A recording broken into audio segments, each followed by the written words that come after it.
Aí, agora a gente pode começar. É essa aqui que eu preciso.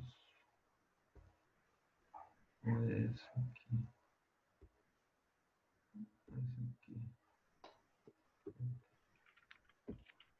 Aí. Todo mundo está vendo aí direitinho a tela? Sim. Ah, então beleza. Olha só, então a gente vai começar agora pelo seguinte. Eu vou ficar no cantinho aqui, que qualquer coisa a gente vai falar. A gente viu na aula passada alguns conceitos, não foi isso? Deixa eu pôr o chat aqui, mas não estou achando ele hoje.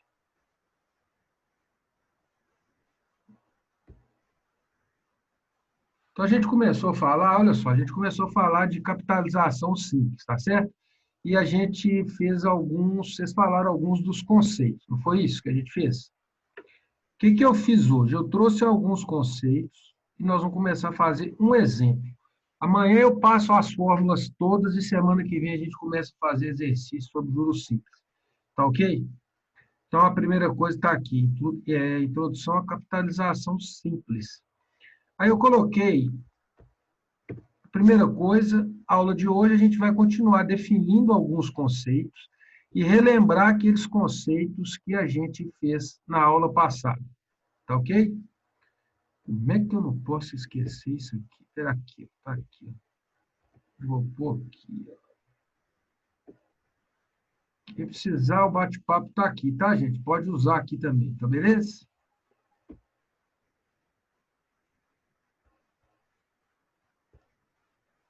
Deixa eu ver aqui de novo.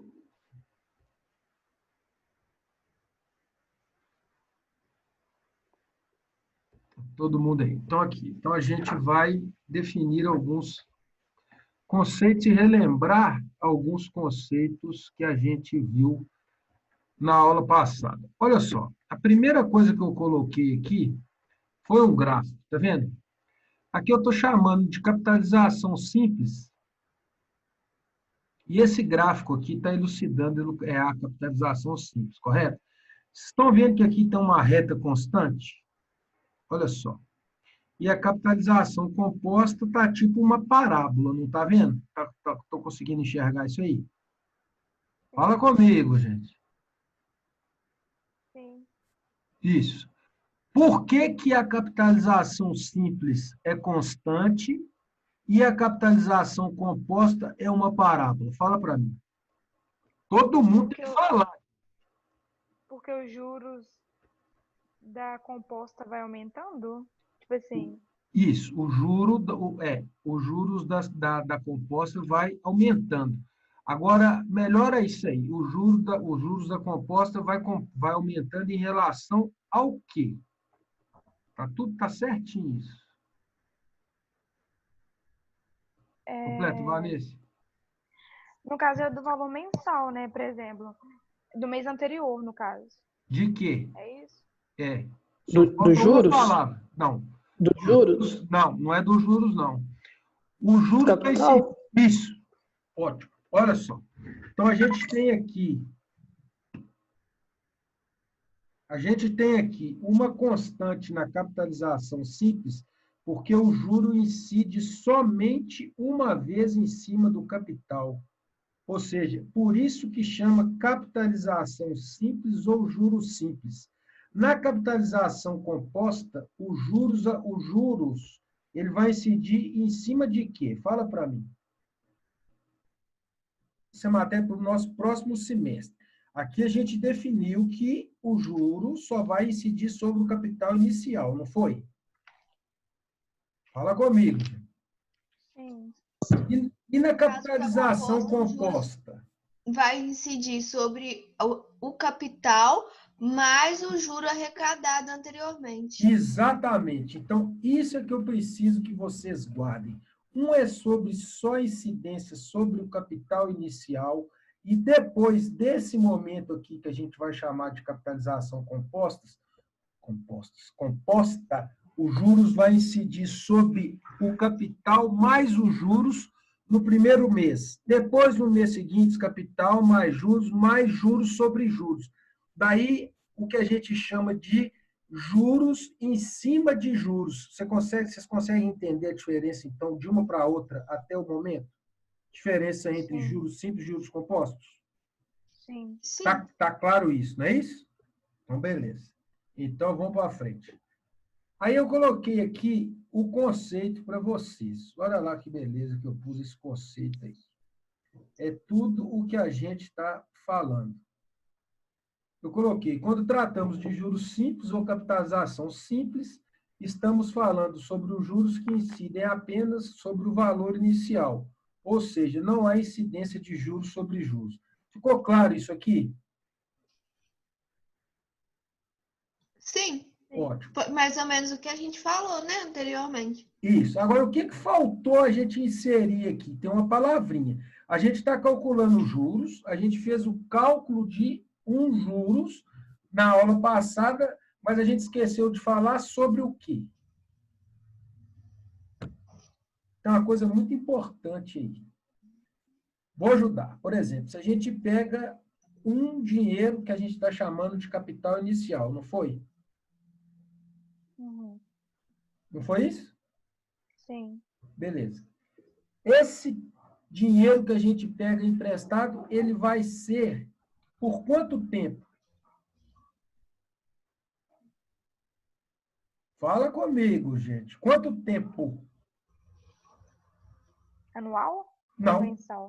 Aí, o que acontece? Pode ser anual, pode ser mensal, pode ser diário, pode ser até por hora. Só que a gente não fez o cálculo ainda usando, e nem vamos fazer hoje esse cálculo, usando ainda o tempo. Por isso que a primeira fórmula que a gente vai ver hoje aqui, ela vai mudar, porque a gente vai fazer essa fórmula sem o tempo. Pode usar isso somente em juros simples.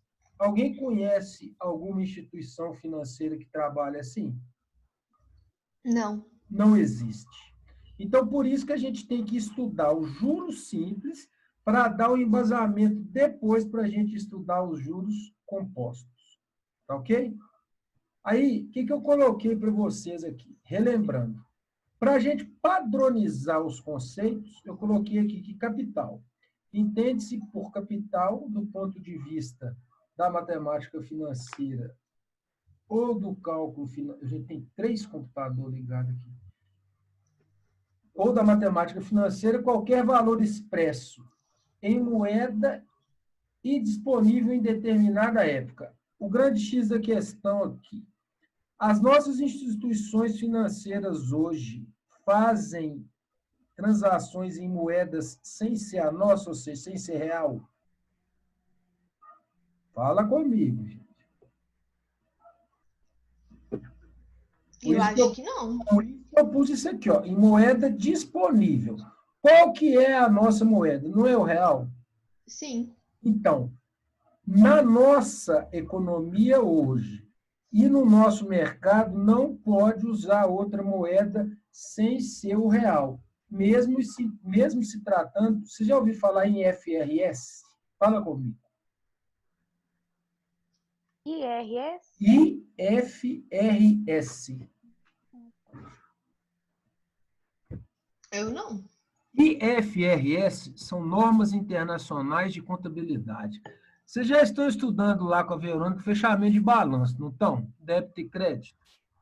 Sim. Vocês fecharam algum balanço lá sem moeda nacional? Não. Não. Não. Pois é.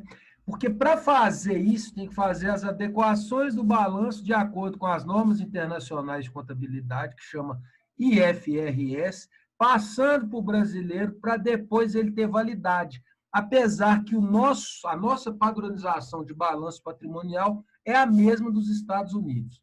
Confere isso? Então, esse capital aqui, a gente só vai trabalhar ele em moeda disponível, se tratando de capital de empresa ou cálculo. Ok? Ok. Vamos para frente. Então, olha lá, taxa de juros. Escrevi lá, taxa de juros é a razão entre os juros recebidos ou pagos no final de um certo período de tempo e o capital inicialmente aplicado ou emprestado. Essa taxa de juros aqui, essa definição, ela serve tanto para juros simples, tanto para juros compostos. Só que, como a gente já falou, juros simples é capital só, é juros só em cima do capital inicial. Nos juros compostos, é juros sobre juros. Certinho, gente? Sim. Então, beleza. Mais um para frente. Ô, Esse aqui, Paulo, pode falar, deixa eu só te interromper um pouquinho. toda hora.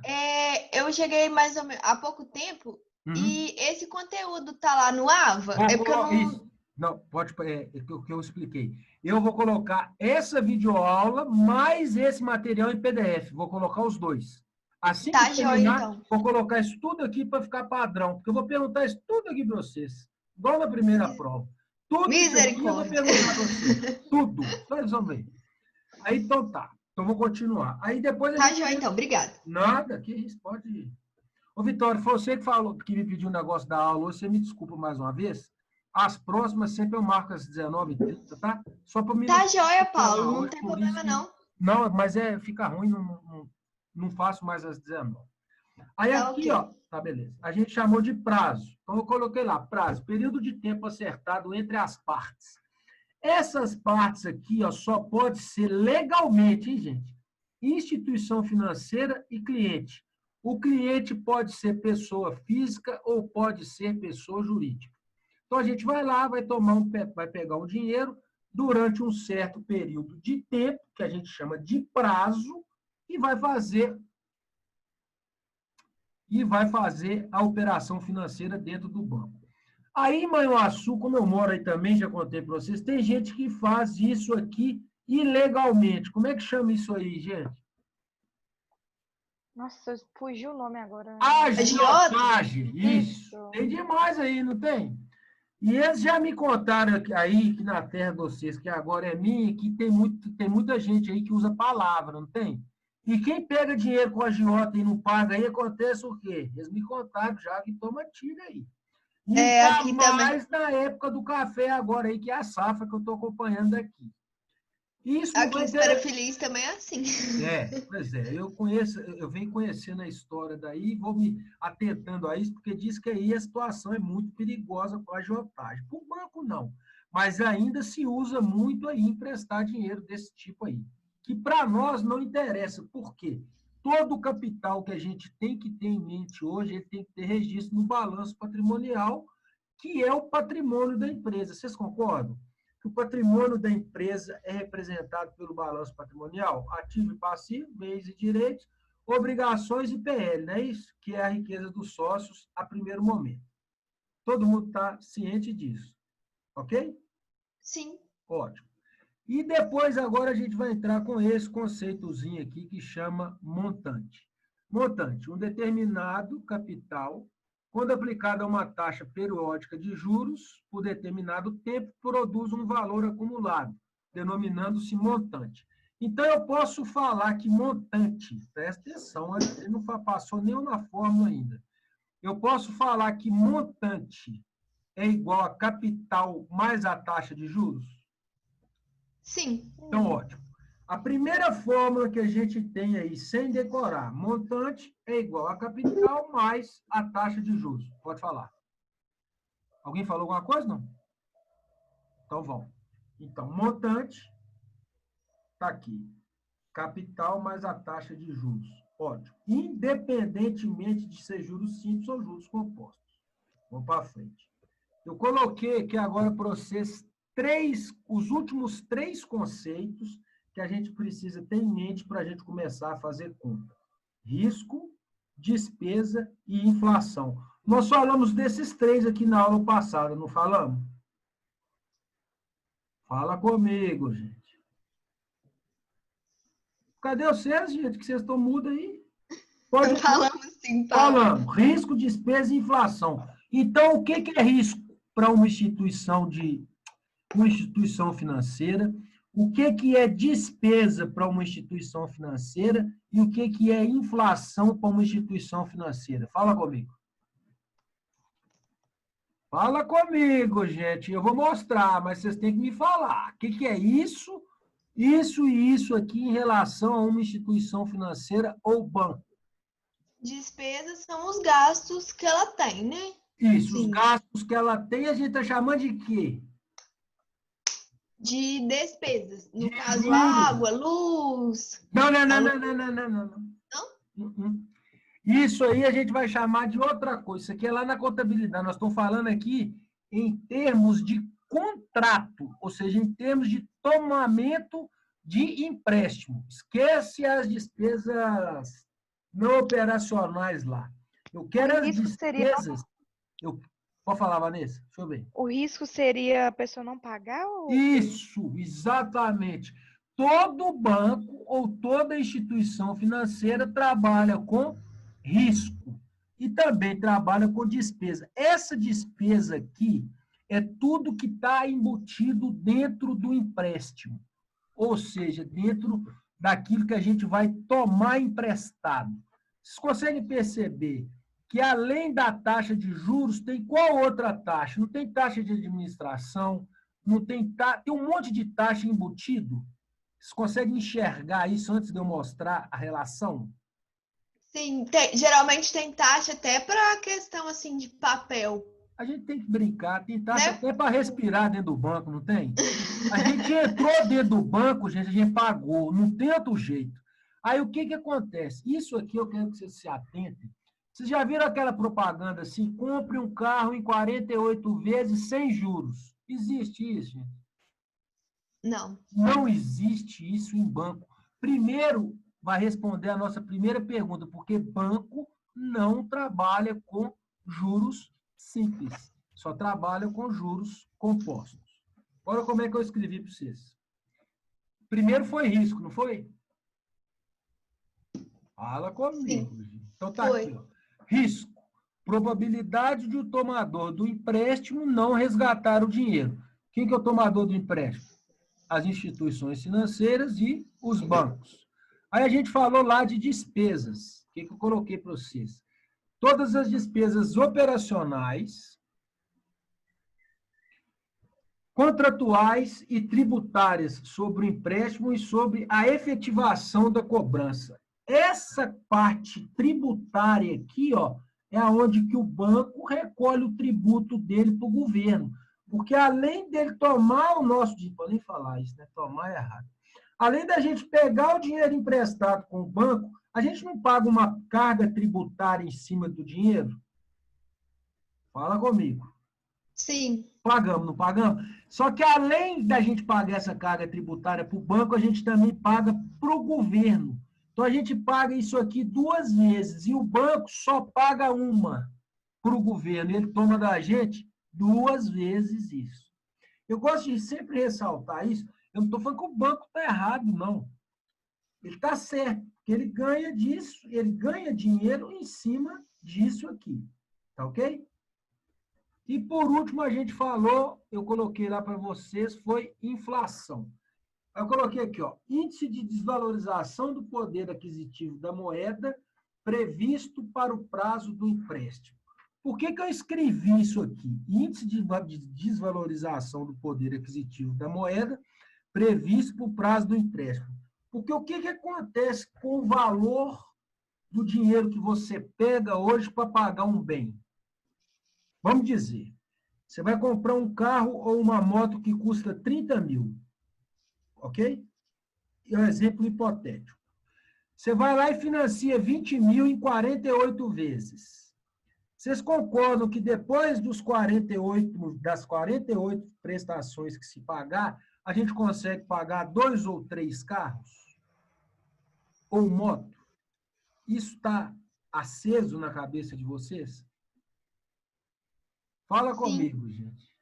Eu acho que eu até cheguei a comentar na última aula a questão da instituição que estava emprestando, né? Que dava mais do dobro do valor. Você falou o triplo. Nós fizemos uma conta, foi o triplo do valor. É. Pois é. Então, essa desvalorização aqui é em relação ao bem, não é em relação ao dinheiro, porque o dinheiro já está lá, não está? A pessoa que prestou já tem esse dinheiro, não tem? A gente está pagando 3 a 4 vezes o valor que a gente pegou. Concordam com isso, gente? Sim. Então, beleza. Hoje a gente vai fazer o primeiro exemplo. Olha só. Como é que fica bonitinho aí. Exemplo fácil. Qual a taxa de juros cobrada no empréstimo de 2.000 a ser resgatado por 2.400? Antes de ler isso aqui, para a gente falar que é juros simples, o que está faltando aqui? A gente tem uma taxa de juros, a gente tem um capital inicial e a gente tem um montante, não tem? Sim. Hein, gente? O tempo? Exatamente, o tempo. Aqui falta o tempo. Por que ninguém pega isso aqui, mesmo se tratando em juros simples, faltando o tempo? Porque é isso aqui, ó, a primeira fórmula que a gente tem, olha só, que a gente não vai usar ela nunca. Resolvendo, eu escrevi para vocês. I é taxa de juros, J, valor dos juros, e C, capital inicial, valor atual ou valor presente. Esse valor atual ou valor presente aqui, sempre eu vou estar mostrando para vocês que na calculadora HP a gente vai chamar de VP ou FV. Vocês vão ver isso aqui depois. Só que para a gente falar que juros, amanhã vocês vão ver isso na videoaula que eu vou postar lá, juros é igual a C vezes I vezes N, eu não posso falar ainda porque nesse exemplo aqui não tem o prazo. Então, o cálculo disso aqui, ó, fica simples. Dessas três coisinhas aqui, ó, a gente vai escrever o seguinte: capital inicial 2.000. Concorda? Nós fizemos um exemplo parecido com esse aqui. Aí a gente vai falar que juros é 2.400 menos 2.000. Todo mundo concorda? Sim. R$400. Qual que é a taxa de juros? A gente pega os juros dividido pelo capital. Olha lá. Então, 400 dividido por 2.000, quanto que dá? 0,20 ou 20%. Estão percebendo aqui que a resposta aqui é vaga? É vaga porque é 20% em quanto tempo? Porque senão, o X da questão é o seguinte, senão ficaria muito fácil a gente tomar dinheiro emprestado. Tem gente que faz isso aqui para parente, não faz, gente? Vou falar, gente. A gente não empresta dinheiro para parente. Sem juros. E não recebe nunca, né? É o pior de tudo. Então, tem que rir um pouquinho. Então, essa fórmula aqui, que a gente vai chamar aqui juros, tá vendo? Né, a taxa de juros é igual a capital dividido pelo montante, nós não vamos usar isso aqui, não.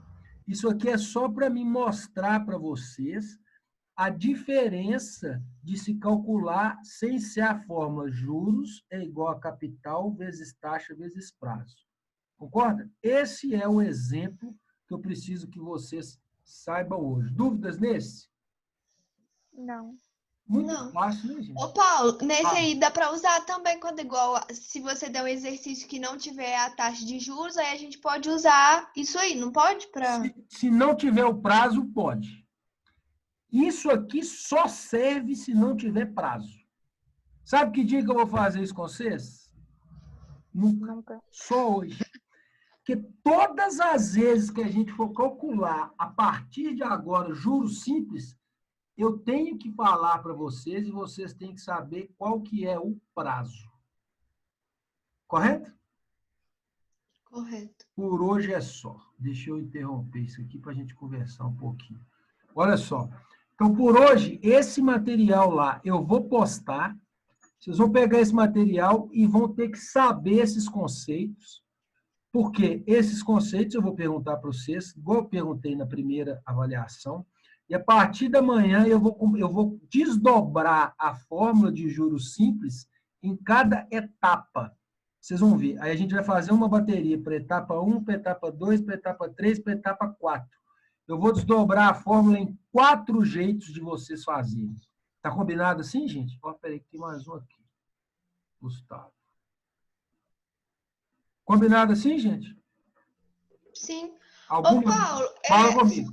Dúvida em relação, assim, questão das avaliações, não é nada... Vai, pode perguntar. Não pode perguntar. Nós temos tempo aí. Deixa eu ver aqui. As avaliações substitutivas é só para quem ficou, tipo, devendo ponto, não é? Não. Ó, vamos lá. Eu fiquei perdida nessa avaliação substitutiva e avaliação final, como que é? Não, substitutiva é só se você não fez a primeira avaliação. Quem de vocês aí que não fez? Todo mundo fez, que eu saiba. Não. Teve 2 pessoas que não fez. Aí vai entrar lá naquele link e fazer. A avaliação final ou exame final é só se no final do segundo do bimestre, ou seja, no final dessa etapa, vocês não conseguirem alcançar 60 pontos.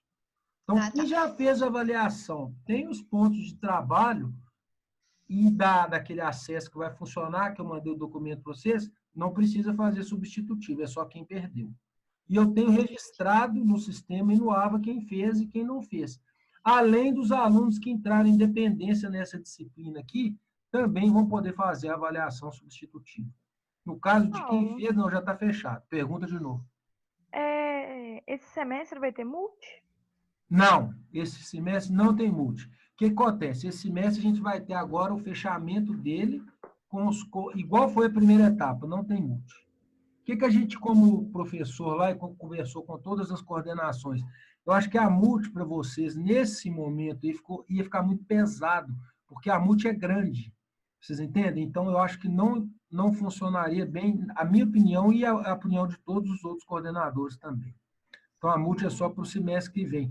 Porque a gente tem uma projeção, eu pelo menos tenho uma projeção que no final de julho a gente já está de volta. Isso na minha cabeça, né? Eu estudo muito mercado em relação a isso, ao ensino.